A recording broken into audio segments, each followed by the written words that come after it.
ነብዩ አለይሂ ሰላቱ ወሰላም አንድን ሱሐባ ሲመክሩት ሶሊ ሶላተ ሙወዲዕን ብላ ሁሌ ሶላት ስትሰግድ ይሄ የመጨረሻ ሶላቴ ሊሆን ይችላል ያልክ የመሰናበቻ ሶላት ስገድ ብላ። እቺን ሶላት ብቻ ነው የምታገኘው ከእንግዲህ ልትሞት ነው ሀያ የመጨረሻ ሶላትን ስገድ ተብሎ እድል የተሰጠው ሰው የሚሰግደው ሶላት እጅጉን ያማረ ነው። ጾምም እንደዚሁ በየዓመቱ ረመዳን ሲመጣ ይህ የመጨረሻ ረመዳኔ ሊሆን ይችላል ብለን ማስተካከል ያለብን ሁሉ አስተካክለን ልንጾም ይገባና ከትልልቅ የአላህ ጸጋዎች አንዱ የመልካም ስራ አጋጣሚዎችን ማግኘቱ ነው። ነገር ግን ትልቁ እድል ጸጋ የመልካም አጋጣሚውን በአግባቡ መጠቀሙ ረመዳን ላይ መድረሱ ብቻ ሳይሆን ምክንያቱም ለመድረስ ረመዳንን ለማግኘት ሙስሊም ካፊሩም ያገኛል፣ ሰው እንስሳቱም ያገኛሉ። ክፍት አግኝቶ በሩን እንስሳትን መስጂድ ሊገቡ ይችላሉ፣ ሊተኙበትም ይችላሉ። ሙናፊቅም ሊሰግድ ይችላል፣ ጂሃድ ሊያደርግም ይችላል። ሙናፊቅ ሰደቃ ሊሰጥ ይችላል። ይሄ ሁሉ ሆኗል፣ ቁርአን ላይ ተጠቅሷል። ሙናፊቆች ከነቢ ጋር ለጂሃድ ይወጡ ነበር አለይሂ ሰላቱ ወሰላም። ሙናፊቆች ሰደቃ ይሰጡ ነበር። ወማ መነዐሁም አን ቱቅበለ ሚንሁም ነፈቃቱሁም ኢላ አነሁም ከፈሩ ቢላህ። ሙናፊቆች ሰደቃቸውን አላህ ያልተቀበላቸው ውስጣቸው ላይ ኩፍር ስላለ ነው ብሏል። ልብ ላይ የተደበቀ በሽታ ካለ ቆሻሻ ካለ የሚሰራው መልካም ስራ ወደ ሰማይ አይወጣም፣ ወደ አላህ ተባረከ ወተዓላ አያቀርብም።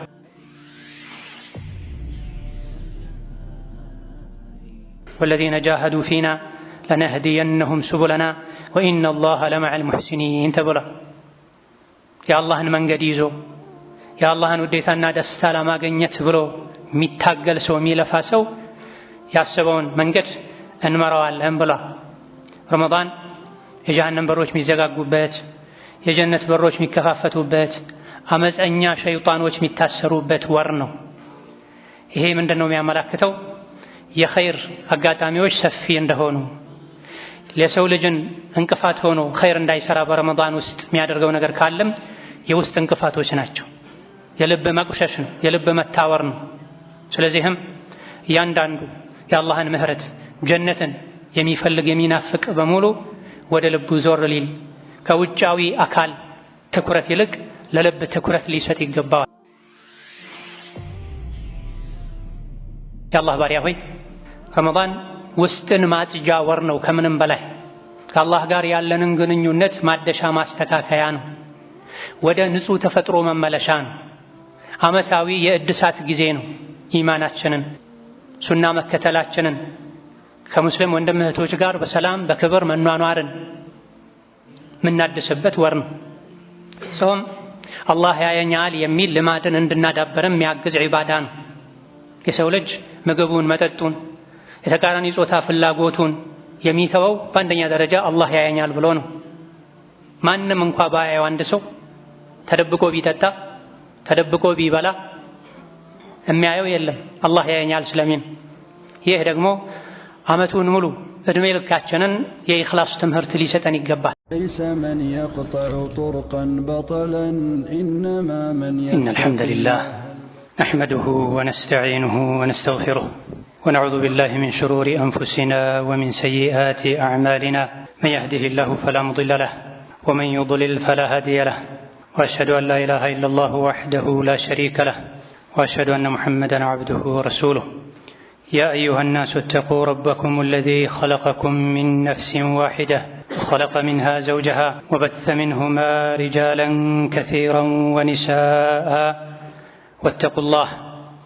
واتقوا الله الذي تساءلون به والأرحام إن الله كان عليكم رقيبا يا أيها الذين آمنوا اتقوا الله وقولوا قولا سديدا يصلح لكم أعمالكم ويغفر لكم ذنوبكم ومن يطع الله ورسوله فقد فاز فوزا عظيما أما بعد فإن أصدق الحديث كتاب الله وخير الهدي هدي محمد صلى الله عليه وعلى آله وأصحابه وسلم تسليما كثيرا وشر الأمور محدثاتها فإن كل محدثة بدعة وكل بدعة ضلالة وأوصيكم ونفسي بتقوى الله يا عباد الله فاتقوا الله تعالى حق التقوى يا الله بارجوي الله يعززنا بمتازز يكلكلنا بمكلكل ሁሌም በሁሉም ጉዳይ ላይ በሁሉም ቦታ ላይ ጌታ አላህን የሚገባውን ፍራቻ እንፍራው።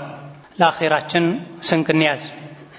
ከስንቆች ሁሉ በላሽ ስንቅ አላህን መፍራትን እነሆ ረመዳን ያለመበት ወር ከመቼውም በላይ የሰው ልጆች ጌታቸውን ሊፈሩበት የሚገባ አላህን ተባረከ ወተዓላ የሚታዘዙበት ለጌታ አላህ ብለው የተለያዩ ፍላጎቶቻቸውን የሚተውበት ወር ነው።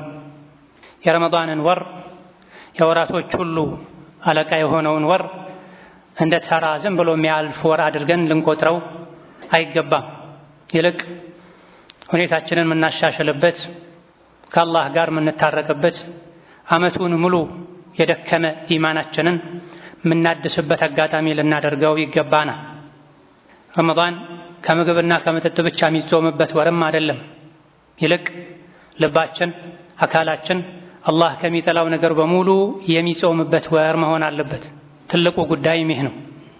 አላህ ከሚጠላው ነገር፣ አላህ ከሚከለክለው ነገር በሙሉ መታቀብ። ስንትና ስንት ከምግብና ከመጠጥ የሚታቀቡ የሚጾሙ ነገር ግን ቀልባቸው፣ አካላቸው በየደቂቃው በየሰዓቱ የሚያፈጥር ሰዎች አሉ። የተከለከሉ ነገሮችን በማድረግ ምግብና መጠጥን መተው ደካማው የጾም አይነት ነው። ጠንካራው ትልቁ ከፍተኛው የጾም አይነት በህይወት እስካሉ ድረስ ሶራጥን ተሻግሮ ጀነት እስኪገቡ ድረስ አላህ የከለከለንን መከልከል፣ ያዘዘንን መተግበር ነው። እጅግ በጣም ከሚገርሙና ከሚያሳዝኑ ነገሮች አንዱ የራስን ነውር፣ የራስን ድክመት፣ የራስን ደካማ ጎን አውቆ ለማስተካከል አለመጣር። የታመመ ሰው ይህ ህመም፣ ይህ በሽታ ገዳይ ነው ተብሎ ዝም ብሎ ቤት ቁጭ አይልም። አለ የተባለ ሐኪም በሙሉ እንዲያየው ጥረት ያደርጋል። ከሀገሩ አልፎ ውጭ ሀገር ሄዶ ለመታከም ይሞክራል። አቅሙ ካልቻለ ስራ እንኳ ቢኖረው የነፍስ አድን ጥሪ ብሎ እርዳታ ጠይቆ ይታከማል። ስጋዊ ህመምን በዚህ ልክ ለማስወገድ ከምንጥረው በላይ ውስጣችን ላይ አላህ የሚጠላው መጥፎ ባህሪ፣ የለመድነው አጥብቀን የያዝነው መጥፎ ስራ ካለ ያን ለማስወገድ ጥረት ማድረግ ይገባል። ረመዳንም ላይ ይሁን ከረመዳን ውጪ አላህ የከለከለንን መከልከል ላይ ልባችን መጥፎን ነገር ከማሰብ ሊታቀብ፣ አካላችንም ከወንጀል ሊጾም ይገባዋል። ሆዳችንና አፋችን ከእህል ከውሃ እንደ ጾመው ሁሉ ነፍሳችንን ልንጋፈታት ይገባል። የተበላሸ ልባችንን ራሳችን ልናስተካክል ልናክም ይገባናል። በጀሃነም እሳት ከመታከሙ በፊት ቆሻሻ ነፍስ ያለው ሰው ጀነት አይገባም ብለዋል ነቢዩ አለይሂ ሰላቱ ወሰላም። ሙእምን የሆነች የጠራች የጸዳች የተስተካከለች ነፍስ እንጂ ጀነት አትገባም ተብሏል። ዱንያ ላይ ጸጥቶ ያልሄደ ጀነት የገባም እንደሆነ ቀድሞ በሳት ጠርቶ ሊሆን ይችላል ማለት ነው የሚገባው። ያ እንዳይሆን ዛሬውኑ ከነፍስ ጋር መጋፈጥ፣ ቁጭ ብሎ ጎንበስ ብሎ ራስን ማየት መፈተሽ ይገባናል። ራሱን ለማስተካከል አላህ የሚወደው አይነት ቁመና ላይ ለመሆን ጥረት የሚያደርግ ሰው ደግሞ አላህ ያግዘዋል። ወለዚነ ጃሃዱ ፊና ለነህዲየነሁም ሱቡለና ወኢነ አላህ ለመዐል ሙሕሲኒን ተብሏል። የአላህን መንገድ ይዞ የአላህን ውዴታና ደስታ ለማግኘት ብሎ የሚታገል ሰው፣ የሚለፋ ሰው ያሰበውን መንገድ እንመራዋለን ብሏል። ረመዳን የጀሃነም በሮች የሚዘጋጉበት፣ የጀነት በሮች የሚከፋፈቱበት፣ አመፀኛ ሸይጣኖች የሚታሰሩበት ወር ነው። ይሄ ምንድነው የሚያመላክተው? የኸይር አጋጣሚዎች ሰፊ እንደሆኑ፣ ለሰው ልጅን እንቅፋት ሆኖ ኸይር እንዳይሰራ በረመዳን ውስጥ የሚያደርገው ነገር ካለም የውስጥ እንቅፋቶች ናቸው። የልብ መቁሸሽ ነው፣ የልብ መታወር ነው። ስለዚህም እያንዳንዱ የአላህን ምህረት ጀነትን የሚፈልግ የሚናፍቅ በሙሉ ወደ ልቡ ዞር ሊል፣ ከውጫዊ አካል ትኩረት ይልቅ ለልብ ትኩረት ሊሰጥ ይገባዋል። ረመዳን ሲመጣ ለቤት አስቤዛው፣ ለልብሱ፣ ለምንጣፉ፣ ለጀለቢያው፣ ለኮፍያው፣ ለመፋቂያው ከምንጨነቀው በላይ ለልባችን ልንጨነቅ ይገባናል። ነገር ግን ትልቁ ችግራችን ውጫችንን ለማሳመር ምንጥረውን ያክል ምንፈልገውን ያክል ውስጣችንን ለማስተካከል አንጥርም፣ አንሞክርም። ፍላጎቱም ግንዛቤውም የለንም። ብዙዎቻችን ውስጥን ለማስተካከል ከመፈለግ ነው መታገል የሚመጣው።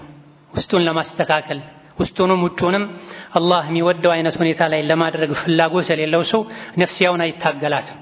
ባለችበት እንደ መሰላት እንድትኖር ይፈቅድላታል። የጂሃዶች ሁሉ ጂሃድ ነፍስን መታገል ነው። አልኢማም ኢብኑል ቀይም እንደሚሉት የጂሃዶች ሁሉ ጂሃድ ትልቁ ትግል ነፍስን መታገል ምን ላይ አላህ ተባረከ ወተዓላ ያዛትን እንድትታዘዝ የከለከላትን እንድትከለከል የታዘዘችውን መፈጸም ላይ የተከለከለችውን መከልከል ላይም ታጋሽ እንድትሆን ነፍስን መታገል። በዚህ ትግል ላይ ድል ያገኘ ሌሎች ነገሮች ላይ ድል ያደርጋል። ነፍሱን ማሸነፍ ነፍሱን ማስተካከል ላይ ድል ያላደረገ ሌሎች ነገሮች ላይ ሊሳካለት አይችልም። የአላህ ባሪያ ሆይ ረመዳን ውስጥን ማጽጃ ወር ነው። ከምንም በላይ ከአላህ ጋር ያለንን ግንኙነት ማደሻ ማስተካከያ ነው። ወደ ንጹህ ተፈጥሮ መመለሻ ነው። ዓመታዊ የእድሳት ጊዜ ነው። ኢማናችንን ሱና መከተላችንን ከሙስሊም ወንድም እህቶች ጋር በሰላም በክብር መኗኗርን ምናድስበት ወር ነው። ጾም አላህ ያየኛል የሚል ልማድን እንድናዳበርም የሚያግዝ ዒባዳ ነው። የሰው ልጅ ምግቡን፣ መጠጡን፣ የተቃራኒ ጾታ ፍላጎቱን የሚተወው በአንደኛ ደረጃ አላህ ያየኛል ብሎ ነው። ማንም እንኳ ባያየው አንድ ሰው ተደብቆ ቢጠጣ ተደብቆ ቢበላ የሚያየው የለም፣ አላህ ያየኛል ስለሚል። ይህ ደግሞ ዓመቱን ሙሉ እድሜ ልካችንን የኢኽላስ ትምህርት ሊሰጠን ይገባል። በሁሉም ቦታና ሁኔታ ላይ ዒባዳም ስንሰራ ከሰዎችም ጋር ስንኗኗር፣ ስንገበያይ፣ ስንዋዋል አላህ ያየኛል የሚል እምነት ውስጣችን ላይ ለማሳደር ሊያነሳሳን ይገባ። ተደብቀህ ብታፈጥር ማንም አያውቅም፣ ግን አላህ ያየኛል ብለህ የምትወደውን ነገር እያየህ ማለፍህ ኢኽላሱ ይባላል። ጾም በሰው ልጅና በጌታው መካከል ያለ ሚስጥር ነው የተባለውም ለዚህ ነው። ሌሎች ዒባዳዎች ሲሰሩ ሰዎች ሊያይ ይችላል፣ ሊያውቅ ይችላል። ጾምን ግን ከአላህ በስተቀር ማንም አያውቀው። ለዚህም ነው አላህ ተባረከ ወተዓላ አስሰውሙ ሊ ወአነ አለዚ አጅዚ ቢሂ ያለው። ጾም የኔ ብቻ ነው፣ የጾምን ምንዳም ማውቀው እኔ ነኝ ብሏል አላህ ተባረከ ወተዓላ። እውነተኛ ጾመኛ ለኔ ብሎ ምግቡን፣ መጠጡን፣ ስሜትና ፍላጎቱን ይተዋል። ጾም የኔ ነው። እኔን ባይፈራ ኖሮ እኔን ዋጋ ይከፍለኛል ብሎ ባያምን ኖሮ እንደፈለገ ይሆን ነበረ። ስለዚህ ለኔ ብሎ በጾም ምክንያት ስሜቱን፣ ፍላጎቱን፣ ምግብ መጠጡን እንደተወው እኔ መነዳዋለሁ ብሏል። አንድ ሰው 100 ረካ ሊሰግድ ይችላል፣ 200 ረካ ሊሰግድ ይችላል። ነገር ግን አንዲት ደረጃም ወደ አላህ ከፍ ላይል ይችላል። በተቃራኒው ግን ሌላ ሰው 2 ረካ ሰግዶ 100 ደረጃ ወደ አላህ ከፍ ሊል ይችላል። ጾሙም ላይ ይሄ ነው የሚባለው፣ ሰደቃውም ላይ፣ ዑምራ ሐጁም ላይ ይሄ ነው የሚባለው። ምንድነው ልዩነቱ? 100 ረካ ሰግዶም አንድ እርምጃ ወደ አላህ ማይቃረብ፣ 1 ረካ 2 ረካ ሰግዶ 100 ደረጃ ወደ አላህ ከፍ የሚልበት ሚስጥሩ ምንድነው ከተባለ ذلك بكونه لله وصلاح قلب العامل የሰሩ ስራ ለአላህ በመሆኑና ስራውን የሰራው አካል ልቡ የተስተካከለ መሆኑ ትንሹን ስራ አላህ ዘንድ የላቀ ደረጃ እንዲያሰጥ ያደርገዋል። ልብ አለመስተካከሉ፣ ኢኽላሱ አለመኖሩ ደግሞ ትልቁንም ስራ ዋጋ ያሳጣዋል። የአላህ ባሮች ሆይ ወንጀሎች ልብ ላይ መደራረባቸው ልብን ያሳውሩታል። ልብ ከታወረ፣ ወንጀል ከተከመረበት እንደ ረመዳን ያሉ መልካም አጋጣሚዎችን በአግባቡ መጠቀም አይችልም። አንድ ሰው ልክ እንደ ደረቅ መሬት፣ ምንም ያክል ቢዘንብበት ደረቅ መሬት፣ ያልታረሰ ያለመለመ መሬት ሊያበቅል አይችልም። ለሰውም ለእንስሳት የሚሆን ነገር አያበቅልም። ስር መሰረቱ ደረቅ የሆነ መሬት። ልብም እንደዚሁ ነው። ቀድሞ ከደረቀ ሐጅ ቢያደርግ፣ ዑምራ ቢያደርግ፣ ቢጾም፣ ኢዕቲካፍ ቢቀመጥ ሊለወጥ አይችልም። ስለዚህ ልቦቻችን ላይ ወንጀሎች እንዳይከመሩ፣ እንዳይደራረቡ ጥንቃቄ ልናደርግ፣ ወንጀልን የሰራን ለምደነው እንደ ቀላል ከመቁጠር ልንጠነቀቅ ይገባል። የገበያ የመልካም ስራ አጋጣሚዎችንም እንደ ተራ የሚያልፍ ቀን አድርገን ከመውሰድ በተቃራኒው ልባችንን የምንፈትሽበት፣ ልባችንን የምናስተካክልበት መልካም አጋጣሚ ልናደርገው ይገባል። የሆነ አሻራ አሳድሮ አሳርፎ ሊያልፍ ይገባል። ከአላህ ጋር ባለን ግንኙነት ቁርአን ስሰማ ምንድነው የሚሰማኝ? የቁርአን የሐዲስ ምክሮችን ሳዳምጥ ምንድነው የሚሰማኝ ልንል ይገባል። ጋራን አንኮትኩተው ሊጥሉ የሚችሉ ሊፈረካክሱ የሚችሉ የቁርአን ምክሮችን እየሰማን ልባችን ማይፈራ ከሆነ፣ ሰውነታችን ማይነዝረን ከሆነ፣ የአቋም ለውጥ ማናደርግ ከሆነ፣ ሶላተል ጀናዛ እየሰገደን ቀብር ጎብኝተን እየመጣን ረመዳን ላይ ቀኑን ሙሉ ሌሊትም ጭምር እየሰገደን ቁርአን ደጋግመን እያኸተመን ሰደቃ እየሰጠን ነገር ግን ቀልባችን ላይ ምንም ጠብ የማይል ከሆነ ይሄ ትልቅ አደጋ ነው። የወፍጮ ድምፅ ይሰማል፣ ዱቄት የለም። ዝናብ ይዘንባል፣ መሬቱ ላይ የሚበቅል ነገር የለም። መድኃኒት ትወስዳለህ፣ የሚታይ ለውጥ የለም። የቱ ጋ ነው ችግሩ? ረመዳን ላይ ቁርአን አንቀጾችን የሰማን ብዙ ሰዎች ሲያለቅሱ እያየን ነው፣ ሲቶብቱ እያየን ነው፣ ሲሰልሙ እያየን ነው። እኛ ግን ውስጣችን ላይ የተደራረበው ወንጀል ገፍላ እዛው ነው ያለው። ምክንያቱ ምንድነው? ቀልብ በመጥፎ ነገር ከተሞላ ለመልካም ስራ ቦታ አይኖርም። መልካም ስራ ውስጡን አይዘልቀው። አላህን ሊወድ አይችልም። አላህን ለማስደሰት በቀላሉ ደፋ ቀና ሊል አይችልም። ያደረገም እንደሆነ የአካል እንቅስቃሴ ብቻ ነው የሚሆን። ቀልብ ቀድሞ ከቆሻሻው መጥራት አለበት፣ ከበሽታው ማገገም አለበት። ከዛ በኋላ ነው ቆሻሻው ጠርቶ ከበሽታው አላህ ከሚጠላው ነገር ጠርቶ ነው መስገዱ፣ መጾሙ፣ ሰደቃ መስጠቱ፣ ኢዕቲካፍ ማድረጉ፣ ሐጅ ዑምራ መደጋገሙ የሚበጀው የሚጠቅመው የሚያስተካክለው ከዛ በኋላ ከሆነ። ረመዳንን እንዲሁ በየዓመቱ ተራውን ጠብቆ የሚመጣ ተራ ወራ እናድርገው። ምናልባትም ይህ የመጨረሻ ረመዳኔ ሊሆን ይችላል። አሳምሬ የምጾመው የመጀመሪያ ረመዳኔም ነው ኢንሻአላህ፣ እስከዛሬ ባሳለፍኩ ተቆጭቻለሁ ልንል ይገባን። አምናና ካቻምና ከዛም በፊት ስንትና ስንት ከኛ የጾሙ ሰዎች ነበሩ። ዛሬ ግን ሞተው ተቀብረዋል። ቀብራቸው ላይ ሳር በቅሎበታል። ቆይተህ የወዳጅ የዘመድህን ቀብር ልዘይር ብትሄድ ላትለየው ሁሉ ትችላለህ ከሌሎቹ። እነዚህ ሁሉም የመጨረሻ ዓመት ላይ ረመዳን ሲጾሙ የዘንድሮ ረመዳን መጨረሻዬ ነው ብለው ነበር ወይ? ሁለተኛ ላላገኘው እችላለሁ የሚሉ ነበሩ ወይ? እኔ እናንተ ዛሬ ዱንያ ላይ አለን፣ ግን እኛ ይሄ የመጨረሻ ረመዳኔ ሊሆን ይችላል ብለን አስተካክለን መጾም ኸይር ስራ መስራት እንችላለን። በየጊዜው ረመዳንን አዲስ ረመዳን በመጣ ቁጥር በዚህ መንፈስ በዚህ መልኩ ይሄ የመጨረሻ ረመዳኔ ሊሆን ይችላል አሳምሬ ከመቼውም የተሻለ አድርጌ የምጾመው ደግሞ የመጀመሪያ ረመዳኔ አድርገዋለሁ ካላለን በስተቀር በረመዳን መለወጥ አንችልም፣ በረመዳን መጠቀም አንችልም። በተሻለ መልኩ የመሰናበቻ ሶላት ስገድ እንደሚባለው ሁሉ የመሰናበቻ ጾምም ይባላል። ነብዩ አለይሂ ሰላቱ ወሰላም አንድን ሱሐባ ሲመክሩት ሶሊ ሶላተ ሙወዲዕን ብለው ሁሌ ሶላት ስትሰግድ ይሄ የመጨረሻ ሶላቴ ሊሆን ይችላል ያልክ የመሰናበቻ ሶላት ስገድ ብላ።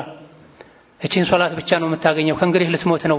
ሀያ የመጨረሻ ሶላትን ስገድ ተብሎ እድል የተሰጠው ሰው የሚሰግደው ሶላት እጅጉን ያማረ ነው። ጾምም እንደዚሁ በየዓመቱ ረመዳን ሲመጣ ይህ የመጨረሻ ረመዳኔ ሊሆን ይችላል ብለን ማስተካከል ያለብን ሁሉ አስተካክለን ልንጾም ይገባና ከትልልቅ የአላህ ጸጋዎች አንዱ የመልካም ስራ አጋጣሚዎችን ማግኘቱ ነው።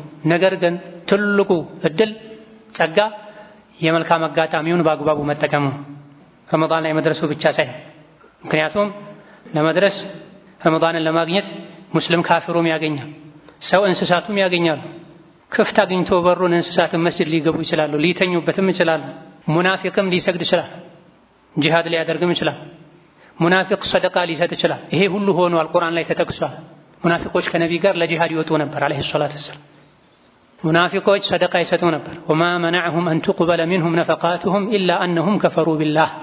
ሙናፊቆች ሰደቃቸውን አላህ ያልተቀበላቸው ውስጣቸው ላይ ኩፍር ስላለ ነው ብላ። ልብ ላይ የተደበቀ በሽታ ካለ ቆሻሻ ካለ የሚሰራው መልካም ስራ ወደ ሰማይ አይወጣም፣ ወደ አላህ ተባረከ ወተዓላ አያቀርብም። መጾማችን መስገዳችን ብቻ ሳይሆን ድርሻዬ ምንድነው ነው? ጾምኩ፣ ሰገድኩ፣ ቀራሁ፣ አኸተምኩ፣ መስጂድ ዋልኩ፣ አመሸው፣ ግን ልቤ ምን ተጠቅሟል? ምን ተሻሽሏል? ከአላህ ጋር ባለኝ ግንኙነት፣ በዙሪያዬ ካሉ የሰው ልጆች ጋር ባለኝ ግንኙነት ያመጣሁት ለውጥ ምን አለ እያለን በእያንዳንዱ ቀን ራሳችንን ልንፈትሽ ይገባን።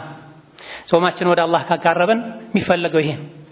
ጾማችን አንድ ደረጃ ከፍ ካደረገን፣ ከመጥፎ ነገር ካራቀን፣ ደካማነታችንን ጥፋተኝነታችንን እንድናሳውቅ ሰበብ ከሆነ ጠቅሞናል ማለት ነው። ዋናው ልብ ከአላህ ጋር እውነተኛ መሆኑ ነው፣ የውጭ ስራ መብዛቱ ሳይሆን።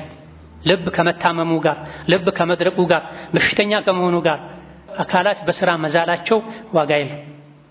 ቀድመን ከነፍሳችን ጋር የእውነት የምር ቁጭ ብለን የቤት ስራ እንስራ፣ ነፍስያችንን እንተሳሰባት። ወነፍሱ ኢለም ቱሐሰብ በገት ወበገትን። የሰው ልጅ ነፍሱ ለቀቅ ተደርጋ ከተተወች፣ ካልተመረመረች፣ ካልተያዘች ወሰን ታልፋለች፣ ትታመማለች፣ ትበላሻለች። አላህ ይጠብቀን። የሰው ልጅ ሊደርስበት ከሚችል ሙሲባ ሁሉ ትልቁ የቀልብ መድረቅ ነው ተብሏል። የቀልብ የመድረቅ ምክንያቱ ምንድነው? የምሰራውን ዒባዳ ጣዕሙን እንዳላጣጥም እንዳልደሰትበት የሚያደርገኝ ምንድነው? የሙጥኝ ብዬ የያዝኩት ልተወው ያልቻልኩ ወንጀል የቱ ጋ ነው ያለብኝ? ቀልቤ ከምሰራው ስራ ለምን አይጠቀምም? ያጎደልኩት ዋጅብ የቱ ነው? የተዳፈርኩት ያለ ወንጀል የቱ ነው? የማንን የአላህን ባሪያ ቀልብ ሰብሬ ሐቅ አጉድዬ ይሆን ይሄ መጣብኝ? ልቤ ከአላህ የተጋረደብኝ ለምንድን ነው? አኼራን አሻግሮ ማየት የተሳነው ለምንድን ነው? አላህን ለመገናኘት ጀነት ለመግባት ያለኝ ጉጉት ለምን ቀነሰ? የቀልብ ፍራቻን የሶላት መረጋጋትን ያሳጣኝ የነጠቀኝ የቀማኝ ምንድነው ብሎ ከራስ ጋር መተሳሰብ ያስፈልጋል። የሥራ ባልደረባን ሼርን ለጋራ ሚሰራን ሰራተኛን በብር ከመተሳሰብ ይልቅ ነፍስያችንን መተሳሰብ ያስፈልገናል። ረመዳን ውስጥን ማስተካከያ ወር ነው። ውጭን ከማስተካከል ይልቅ በጀለቢያው በኮፊያው በመፋቂያው ውጭን ከማሳመራችን በፊት ውስጥን ማሳመር ያስፈልጋል። ዋናው ትልቁ ነገር ሙሂሙ አንገብጋቢው አሳሳቢው ጉዳይ ቀልብን ማስተካከል ነው። ቀልብ ከተስተካከለ ሁለመና ይስተካከላል፣ ስራም ያምራል፣ ትንሹም በረካ ይሆናል። ቀልብ ካልተስተካከለ ሁኔታ ይበላሻል፣ ስራ ይበላሻል፣ ምላስ ይበላሻል፣ እጅ እግር ይበላሻል፣ ከሰዎች ጋር ያለን ግንኙነት ይበላሻል። መናከስ፣ መሳደብ፣ የሰው ስጋ መብላት ስራችን ይሆናል። ለፍተን የሰራነው ኸይር ስራ በከንቱ ለበደልናቸው ሰዎች ተስተላልፎ ይሰጣል። ስለዚህ ትልቁ ትኩረታችን አስቀድመን ነፍስን ማስተካከል፣ ቀልብን ማስተካከል፣ ውስጥን ማጽዳት ላይ መሆን አለብን። ስራ ስንሰራም ከብዛቱ ይልቅ ጥራቱ ላይ ማተኮር አለብን። ሚቀር ወደ አኼራ የሚሻገር ስራ ላይ መልፋት መድከም አለብን። ከውጫዊ አካላችን ይልቅ ለነፍሳችን ለቀልባችን ትኩረት መስጠት አለብን። እንዲሁ ስንሰራ መታየት ራሳችንም እየሰራን ማየት ሳይሆን ይበልጥ ሊያሳስብን የሚገባው እውነተኞች ሆነን አላህ እንዲያየን መጣር አለብን። የተለያዩ ወንጀሎችን እየሰሩ አወል ሶፍ ከመስገድ ከወንጀል ተጠብቆ ከሰው ሐቅ ርቆ የመጨረሻ ሶፍ ላይ በወቅቱ ሰግዶ መውጣት 100 ጊዜ ይሻላል። የተለያዩ ዒባዳዎችን እየሰሩ በሌላ በኩል የሰው ሐቅ ያጎደሉ የለፉበትን ለሰው ከመስጠት ከዚህ ኪሳራ መዳን መቆጠብ ራስን መተሳሰብ ብልህነትን እንዲሁ እየሰራን ብቻ ማየታችን መታየታችን ውስጣችን ወና ሆኖ ባዶ ቀፎ ሆኖ ምንም እንደማይጠቅምን ልናውቅ ይገባና መጀመሪያ መሰረቱን ማስተካከል አለብን። ቤት ሲገነባ ማቴሪያል አገኘሁ መሬት አገኘሁ ተብሎ ወደ ላይ ብቻ አይገነባም። መጀመሪያ መሰረቱ ይጠናል። መሬት ያለህ ለፎቅ የሚሆን መሬት ላይኖርህ ይችላል። ብዙ መኪና ያለህ ለረጅም ጉዞ ማይሆን መኪና ላይኖርህ ይችላል። الناس كالإبل المئة እንዳሉት ነብዩ ሰለላሁ ዐለይሂ ወሰለም መጀመሪያ መሰረቱ ማማር አለ። የመጀመሪያ ጦርነታችን ከነፍስያችን ጋር መሆን አለበት፣ ከቀልባችን ጋር መሆን አለበት። ውጫዊ አካሌን ከማሳመሬ ከማስዋቤ በፊት አላህ የሚያየው የአላህ እይታ ቀድሞ የሚያርፈው ልብ ላይ ነውና ልቤን ማስተካከል አለብኝ ልንል ይገባል። ወደ አኼራ የሚደረግ ጉዞ በእግር አይደለም። ወደ አኼራ የሚደረግ ጉዞ በቀልብ ነው። ቀልባችን በቆሻሻ በእድፍ በወንጀል ተሞልቶ እንዴት ነው እሺ ብሎን ወደ አኼራ ሊጓዝልን የሚችለው? ረመዳንን በዚህ መንፈስ ልንገባበት ልንጀምረው ይገባል። ካልሆነ የአካል ድካም ብቻ ነው የሚሆን። አላህ ደግሞ የአካልን መድከም አይደለም የሚፈልገው። ከምንም በላይ አላህ የሚፈልገው የልብን ታዛዥነት ነው። ስለሆነም ቀድመን የምር ከራሳችን ጋር ልንጋፈጥ፣ ነፍሳችንን ልንመረምር፣ ውስጣችንን ልናስተካክል፣ ውስጣችንን አላህ ከሚጠላው ቆሻሻ ልናጸዳ ይገባና ራሱን የቻለ የተሟላ የተስተካከለ ተውበት ልናደርግም ይገባና እንዲሁ የአፍ ተውበት ብቻ ሳይሆን ያጠፋናቸው ጥፋቶችን አንድ ባንድ የምናስታውሰውን ያክል ለይተን አውጥተን ከዚህ ወንጀሌ ተጸጽቼ ተመልሻለሁ ጌታዬ ሆይ ልንል፣ ያስከፋነውን የበደልነውን ይቅርታ ልንጠይቅ፣ ያበላሸነውን ልናስተካክል ይገባን። የጥፋት በርን ልንዘጋ ይገባን። የመዳን በርን ልንከፍት ይገባን። መስራታችን ብቻ ሳይሆን ማየት ያለብን የሰራነው ስራ አላህ ዘንድ ተቀባይነት አግኝቶ ከጀሃነም ያድነናል ወይ ልንል ይገባን። ኢነማ የተቀበሉ ላሁ ሚነል ሙተቂን አላህ የሚቀበለው እሱን ከሚፈሩት ነው ብሎ አላህን ሳንፈራ ልባችን ውስጣችን ሳናስተካከል የምድር አፈርን ሳርን የሰማይ ከዋክብትን የሚያክል ስራ እንኳን ብንሰራ ዋጋ አይኖርም። አላህ ጠይቡን ላ የቅበሉ ኢላ ጠይባ ጌታ አላህ ንጹህ ነው፣ ንጹህ ነገር እንጂ አይቀበልም። አሸዋ ላይ ልንገነባም አይገባንም። አሸዋ ላይ የተገነባ ነገር ይሸረሸራል፣ ይፈርሳል። ልጣጩን ያሳመረን ሽፋኑን ያሳመረን ዋና ውስጡን አስኳሉንም ልንዘነጋ አይገባንም። ቸኩያለሁ ብለን ያደፈ የቆሸሸ ገላችን ላይ ንጹህ ነጭ ልብስ ለብሰን ለመውጣት ውጫችን ለማሳመር ብቻ ምን ሞክራ አይገባን።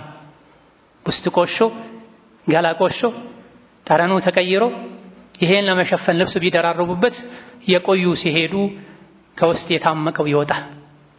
ንጹህ የነበረው ልብስም ይቆሻል። ያ እንዳይሆን ቀድሞ ገላን መታጠብ ያስፈልጋል። ወደ ሶላት ስንገባ ውዱእ አድርገን ጀናባ ካለ ታጥበን እንደምንገባው ወደ ረመዳን ስንገባ ወደ ዒባዳዎች ስንገባ ቀድመን ውስጣችንን ልናጸዳ ይገባናል። ከማጌጥ በፊት ቆሻሻን ማራገፍ ይቀድማል። ማይጠቀሙበትን ማይሰሩበትን ውስጥ ማይዘልቅን የተማሩ ያደመጡ የአካል እንቅስቃሴ ያደረጉ መኖር ከአይሁዶች ጋር ያመሳስላል። مثل الذين حملوا التوراة ثم لم يحملوها كمثل الحمار يحمل أسفارا بئس مثل القوم الذين كذبوا بآيات الله والله لا يهدي القوم الظالمين إلى توراة الله موسى لا يوردون مصحف لسمو يتقبلوا يتشكموا በእጃቸው የያዙት ግን ማይሰሩበት ማይመሩበት ልክ እንደ አህያ ናቸው። ትልልቅ መጽሐፍትን ተሸክሞ እንደሚዞር አህያ መጨረሻ ላይ ደግሞ በዳይ ሰዎችን አላህ አይመራቸውም አያቃናቸውም ይላል። በደል ውስጣችን ላይ ያለ የሰራነውን ብንሰራ የአላህን መንገድ ልናገኘው አንችልም። ረመዳን ከበደል ያወጣል፣ ልብን ለማስተካከል ይረዳል፣ አዲስ ሰው እንድንሆን ወደ ተፈጥሯችን እንድንመለስ ያግዛል። ደክሞህ ሳለ ሌሊት ተነስተህ ትሰግዳለህ፣ ተራዊህ ትቆማለህ፣ ተሐጁድ ትደግማለህ። አድርግ ይሄ። ታመህ እንኳ ቢሆን ያቅምህን ቁጭ ብለህ ስገድ። መስጂድ ሄደህ መስገድ እንኳ ቢያቅትህ ቤት ውስጥ ሆነህ ስገጂ። ጥም ቢያቃጥል ቢያስቸግር እንኳ መጠጣት ጥምን ማቀዝቀዝ እየተፈለገ አይ ተብሎ ሰብር ይደረጋል። ስሜትን መፈጸም ማርካት የተቻለ ጾም ነው አላህ ከልክሎኛል ተብሎ ይተዋል። ይሄ ሁሉ የሚደረገው ለምንድን ነው? አላህ ቁሚ ያላት ቦታ ላይ የምትቆም ተይ ያላትን የምትተው ነፍስ እንድትኖረን ለማድረግ በፍላጎታችን የአላህን ሕግ እንድናከብር ነው። ስንትና ስንት ለስሙ ከምግብ ከመጠጥ የሚጾሙ ሰዎች አሉ። ነገር ግን በሐሜት የሚያፈጡ፣ በውሸት የሚያፈጡ፣ በገፍላ በግዴለሽነት የሚያፈጡ፣ ውስጡን ከፍቶ ማየቱ ጾም በሚያጠፋ ስልካቸው ጾማቸውን የሚፈቱ፣ በቁጣ በስድብ በንጭንጭ ቤተሰብ አዳ በማድረግ ጎረቤትን አዳ በማድረግ ጾማቸውን የሚፈቱ አልያ ደግሞ ዋጋውን የሚያሳጡ ስንቶች አሉ። ረመዳን ከነፍስ ባሪያነት ነፃ ሊያወጣን ነው የመጣው። ረመዳን የቆራጥ ውሳኔ ባለቤቶች እንድንሆን ቢደክመኝም ሰግዳለሁ፣ ቢደክመኝም ጾማለሁ፣ ራሴን እቆጣጠራለሁ፣ ለአኺራዬ ስንቅ ቋጥሬ እሸኛለሁ ከእያንዳንዱ የረመዳን ጀንበር ጋር እንድንል ስሜት እንድናሸንፍ የነፍስያን መጥፎ ትእዛዝ እምቢ እንድንላት ሊያስተምረን የመጣ ወር ነው። ነፍስ ልክ እንደ ሕፃን ናት። ዝም ከተባለች መጥፎ ነገር ይዛ ታድጋለች። ተይ ከተባለች ቅርጽ ካስያዟት ደግሞ ቅርጽ ትይዛለች። በረመዳን ውስጣችንም ውጫችንም ከጾመ የጀነት ደረጃዎች ላይ መውጣት እንችላለን። ትክክለኛ የአላህ ባሪያ መሆን እንችላለን። ከነፍስ ባሪያነት ወጥተን ብዙ ሰዎች በሚያሳዝን መልኩ የነፍሳቸው ባሪያ ናቸው። የአላህ ባሪያ ነኝ ቢሉ የሚያስደስታቸው ለነፍሳቸው ደስ የሚላቸው ነው። የሚያስበረግጋቸው የሚያስኮርፋቸው ከወንድም ጋር የሚያቆራርጣቸው የነፍሳቸው ጉዳይ ነው። ለአላህ ብሎ መተው፣ ለአላህ ብሎ ማድረግ፣ ለአላህ ብሎ መውደድ፣ ለአላህ ብሎ መጥላት፣ ለአላህ ብሎ መቅረብ እየቀነሰ ሄዷል። ረመዳን ሁሉን ነገር ለአላህ ብለን ስናደርግ ለአላህ ብለን ስንተው መተው ያለብንን አዲስ ሰው እንሆናለን። አላህ የሚፈልገው አይነት ሰው እንሆናለን። የጀመርነውን ጾም ፀሐይ ሳትጠልቅ በፊት አልፈታም እንደምንለው ሁሉ ነፍሴ ሆይ ጀናዛዬ ላይ እስኪሰገድብኝ ድረስ ሶላተል ጀማዓን አልተውም፣ ጀናዛዬ ላይ እስኪሰገድ ድረስ የሰው ስጋ አልበላም፣ ሰውን አልመቀኝም፣ ሰው ላይ አልኮራም፣ ሌሎችን አልንቅም፣ የኔ የህይወቴ ጀንበር እስክትጠልቅ ድረስ ልንል ይገባል።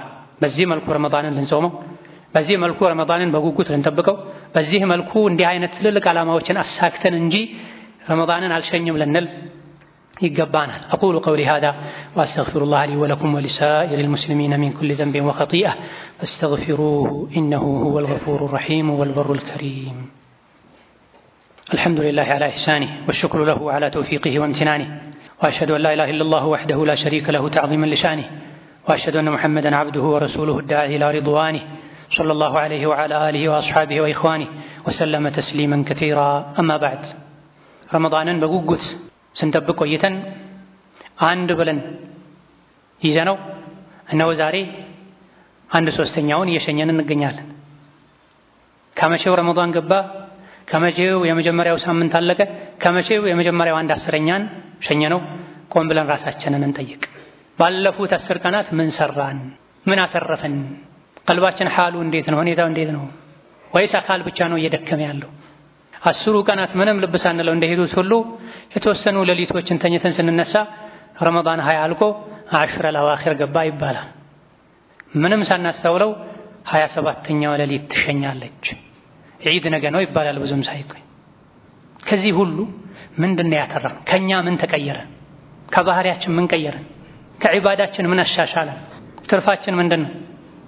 ወደ ረመዳን ስንገባ በልማድ በተለመደው መሰረት ሾርባ ጀለቢያ ኮፊያ ብሎ የገባ ሰው ሲወጣም እነዚያን አግኝቶ ነው የሚወጣው። በእቅድ በዓላማ በፕላን በዒባዳ በለውጥ ተዘጋጅቶ ረመዳን የተቀበለ ረመዳን ሲወጣ እሱም ከረመዳን የሆነ ነገር ይዞ መውጣት ይችላል። ረመዳን በምኞት ብቻ ልንኖረው አይገባም። ረመዳን ውጭን በማሳመር ብቻ ልንሸኘው አይገባም። የተግባር የውጤት የለውጥ ወር አጋጣሚ ልናደርገው ይገባል። የመጨረሻው ረመዳናችን ይህ መሆኑን እንደው ሹክ ቢለን ቢነገረን ምንድነው የምናደርገው? ይህ የመጨረሻ ረመዳኔ ነው ልንል ግን ይገባናል ሁላችንም። ለምን ወማ ተድሪ ነፍሱን ማዛ ተክሲቡ ገዳ ወማ ተድሪ ነፍሱን ቢአይ አርድን ተሙት። የትኛውም ነፍስ መቼ እንደምትሞት የት እንደምትሞት አታውቅም ተብሏል። ይህ ጁማ የመጨረሻ ጁማ ሊሆን ይችላል። ይህ ረመዳን የመጨረሻ ረመዳኔ ሊሆን ይችላል። እቺ ቀን የመጨረሻ ቀኔ ልትሆን ትችላለች እንበል። ይሄን ማንል ከሆነ ሁሌም ዛሬ ስንሰግድ የቀን ውሏችንን ስናከናውን ይሆን ነገር አጉድለን ለነገ ምንል ከሆነ የዛሬ ጁሙዓ ላይ ለቀጣይ ሳምንት ምንል ከሆነ የዘንድሮ ረመዳን ላይ ለቀጣይ ረመዳን ምንል ከሆነ ወላሂ ከሳሪዎች ነው። ነገ በእኛ እጅ አይደለም። ሳምንት ጁሙዓ በእኛ እጅ አይደለም። ቀጣይ ረመዳን በእኛ እጅ አይደለም። ቀጣይ ረመዳን ድረስ እኖራለሁ ያለ ሰው ቀጣይ ሳምንት ድረስ እኖራለሁ እስከ ነገ ዕለት እኖራለሁ ያለ ሰው ብዙ ነገር ያበላሻል።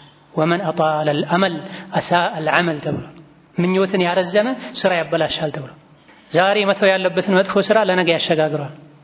ዛሬ መስራት ያለበትን ዋጅብ ግዴታ መልካም ስራ ለነገ ያሳድረዋል። ነገ ሲመጣ እለቱ ሲመጣ ወሩ ሲመጣ እሱ ከአፈር ስር ሆኖ ሊያገኘው ይችላል።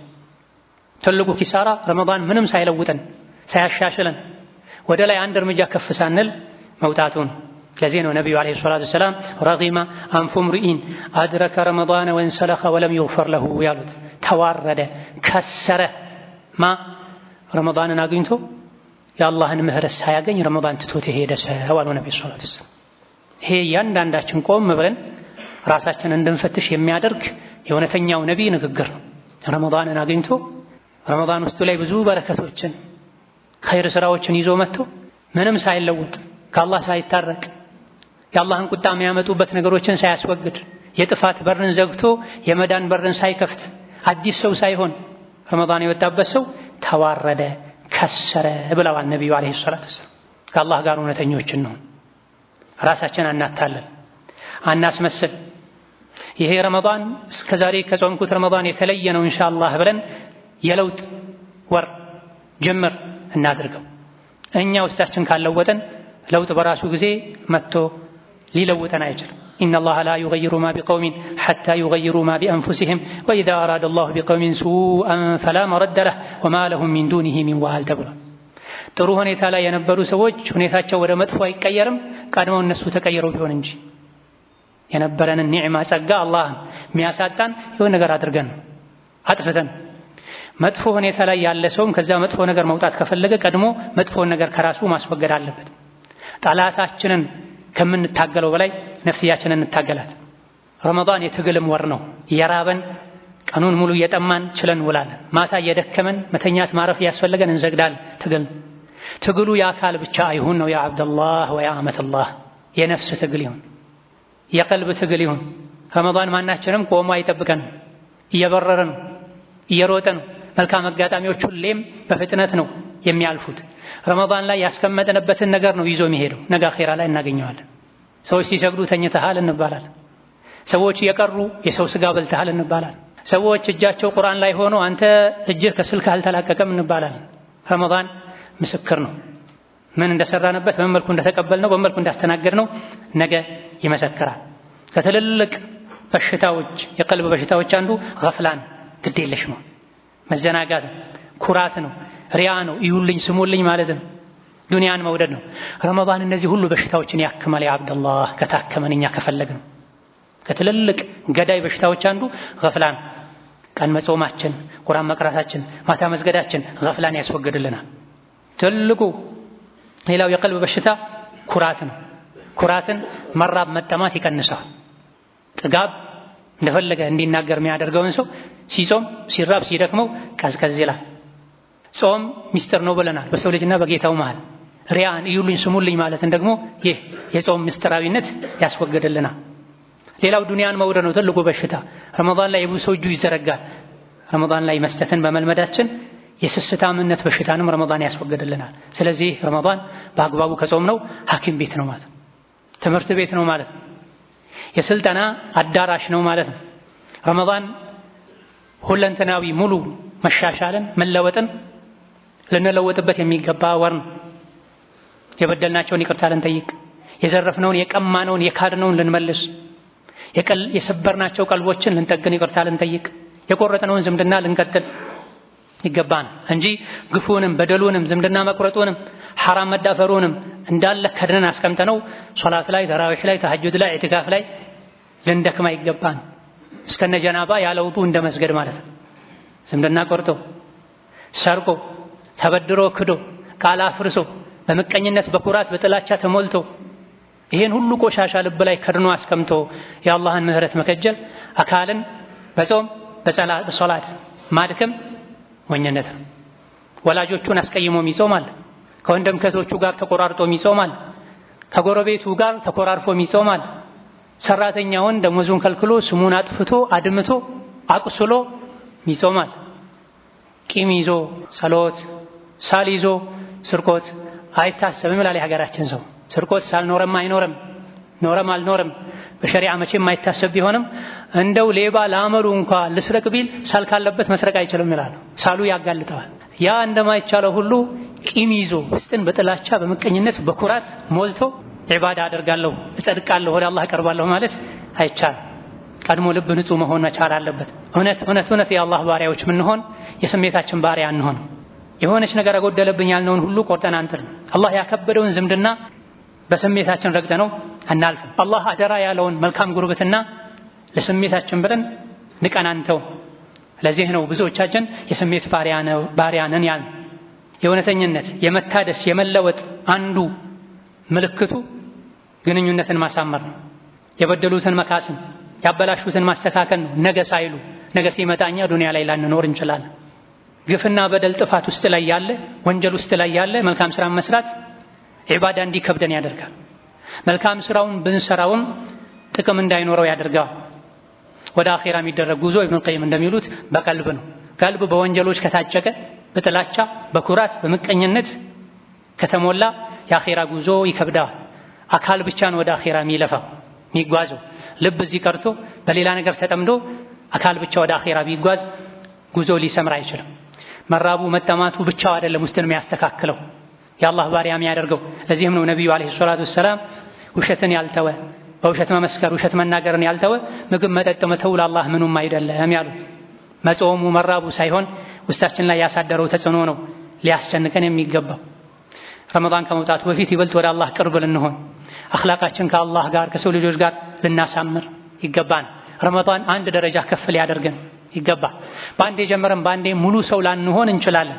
ነገር ግን ጀመረን ልናቆም አይገባም። ባለንበት ልንቆም አይገባም። ልንታገል ይገባናል። የሰው ልጅ ነፍስ ለውጥን ትቀበላለች፣ ቅርጽ ትይዛለች፣ መስመር ትይዛለች። ይህ ባይሆን ኖሮ አላህ እስተቂሙ ቀጥ በሉ ተስተካከሉ ባላለን ነበር። ማይቻልን ነገር አላህ አላዘዘን። ላ ዩከልፉ ላሁ ነፍሰን ኢላ ማ አታሃ። አላህ የተኛዋንም ነፍስ የሰጣትን አቅም ያክል እንጂ አያዛትም ብሏል። ቀጥ በሉ ተስተካከሉ፣ ይሄን ተው ይሄን አድርጉ ያለን አላህ የሚቻል ቢሆን ይሄን ለማሳካት ምንድን ነው የሚያስፈልገው? ከራስ ጋር መቀመጥ ነው። ከራስ ጋር መተሳሰብ፣ አቅጣጫችንን መምረጥ ነው። ይህ ጉዞዬ አላህን ከሚፈሩ ከሙእሚኖች ከወልዮች ከሷሊሖች የሚያደርገኝ አካሄድ ነው የምጓዘው መጨረሻው ጀነት ነው ወይስ ይሄ አካሄዴ የሙጅሪሞች የፋሲቆች የሙናፊቆች የአስመሳዮች መጨረሻው ጀሃነም የሚያዘልቅ ጉዞ ነው ስንል አቅጣጫችንን ልንመርጥ ይገባን። በሽታችንን ልንለይ ይገባን። የሰውን አይብ ከማየት ይልቅ ሰው ላይ ጣት ከመቀሰር ይልቅ ወደ ራሳችን ጣታችን ቀስረን ራሳችንን ቀድመን ልናጸዳ ይገባና ረመዳን የለውጥ ወር የለውጥ አጋጣሚ የመስተካከል የማስተካከል እድል ልናደርገው ይገባል። በየዓመቱ የሚደጋገም ተራ ወር ራሳችንን የምናታልበት የምናስመስልበት ወር ሳይሆን ማለት ነው። የመልካም አጋጣሚዎች ከንፋስ በላይ ፈጥነው ያልፋሉ። አልኢማም ኢብኑ ረጀብ ረሒመሁላህ ተዓላ እንደሚሉት ወሰዒዱ መን የስተግሉሃ ቀብለ አን ቱፍሊታ። መልካም አጋጣሚዎች በፍጥነት ነው የሚያልፉት ከንፋስ በላይ። እድለኛ ሰው ማለት እነዚህ አጋጣሚዎችን ሳያልፉት በፊት ፈጥኖ የሚጠቀም ሰው ነው። ዋናው መቅራቴ፣ መስገዴ፣ ሰደቃ መስጠቴ፣ መስጂድ ማዘውተሬ ሳይሆን ቀልቤ ላይ ያሳደረው ተጽዕኖ ነው። የቀልቤን ሁኔታ ደግሞ ማውቀው እኔ ነኝ፣ አላህ ነው ተባረከ ወተዓላ የሚያውቀው። ቀልቤ የት ነው ልንል ይገባናል እንጂ ተራ መጾሙ ካፍር በሕክምና ምክንያት ሊጾም ይችላል። ያልነየተም ሰው በሕክምና ምክንያት ሊጾም ይችላል። ሳር ያለቀበት ፈረስም ሊጾም ይችላል። ትልቁ ነገር ልብ ከወንጀል መጾሙ፣ አካል ከወንጀል መጾሙ ነው። ትልቁ ኪሳራ ረመዳንን ምንም ሳንጠቀምበት ቀን ብቻ እየቆጠርን ማሳለፋችን። የለውጥ ተክልን ልንተክል ልንንከባከበው ይገባና ልንጸና ይገባና ረመዳን ላይ የገነባነውን ረመዳን እንደወጣ ለማፍረስ ከማቀድ ወደ ኋላ ልንል ይገባን። መንገዱ ረጅም ነው፣ ብዙ መጥፎ ባህሪዎች አሉብኝ፣ አልችልም፣ ሞከርኩ፣ አቃተኝ ልንልም አይገባም። አላህ ተባረከ ወተዓላ እሱን ይዞ የእሱን ፊት ደስታ ፈልጎ እሱን ማስደሰት ፈልጎ ትግል የጀመረን ሰው አላህ ያግዛል። ከጥሩ ጓደኛ ጋር መዋል፣ ከመጥፎ ጓደኛ መራቅ፣ ወንጀልን ከመርዝ በላይ ካውሪ በላይ መፍራት፣ ሶላተል ጀማዓን በሰዓቱ በስርዓቱ ባሉበት አቅራቢያ የሚገኝ መስጂድ ላይ መስገድ፣ አላህን እስከ ዕለተ ሞት ድረስ ጽናትን መጠየቅ፣ የዒባዳ ጣዕምን ስጠኝ። ብዙ ሰዎች ሱስ ነው ከዒባዳ የሚበልጥባቸው። ለጫት ብለው ጀማዓ ይተዋል፣ ለሲጋራ ለሺሻ ብለው ጀማዓ ይተዋል፣ ለብር ብለው ጀማዓ ይተው ሰዎች፣ መስጂድን በዓመት ረመዳን እንጂ ማይጎበኙ ሰዎች። ጌታዬ ሆይ የብርን የሱስን ጣዕም ዞር አድርገህ የዒባዳን ጣዕም አቅምሰኝ ብለን አላህን እንለምነው። የለመኑትን ይሰጣል። በተለይ ረመዳን የዱዓ ወር ነው። አስተካክለን ጌታዬ ሆይ ውስጤን አስተካክልልኝ ውጪን እንዳሳመርክልኝ ሁሉ ብለን አንዱ የረመዳን ዱዓ አካል ዋናው ዱዓችን የውስጥ መስተካከልን ዒባዳ ላይ መጽናትን ጉዳይ አዘውትረን አላህን ልንለምነው ይገባና ثم صلوا وسلموا على البشير النذير والسراج المنير فقد أمركم بذلك ربكم قائلا إن الله وملائكته يصلون على النبي يا أيها الذين آمنوا صلوا عليه وسلموا تسليما اللهم صل وسلم وبارك على عبدك ورسولك نبينا محمد وعلى آله وأصحابه وأتباعه وسلم تسليما كثيرا اللهم اعز الإسلام والمسلمين وأذل الشرك والمشركين ودمر أعداءك أعداء الدين اللهم اجعل هذا البلد آمنا مطمئنا سخاء رخاء وسائر بلاد المسلمين اللهم آمنا في دورنا وأوطاننا ولا تسلط علينا بذنوبنا من لا يخافك فينا ولا يرحمنا اللهم أعنا على ذكرك وشكرك وحسن عبادتك اللهم أعنا على ذكرك وشكرك وحسن عبادتك اللهم أعنا على ذكرك وشكرك وحسن عبادتك اللهم اهد قلوبنا وسدد ألسنتنا واسلل سخائم صدورنا اللهم اهدنا وسددنا وألهمنا رشدنا وقنا شرور أنفسنا ربنا اغفر لنا ولوالدينا ولجميع المسلمين آمين والحمد لله رب العالمين.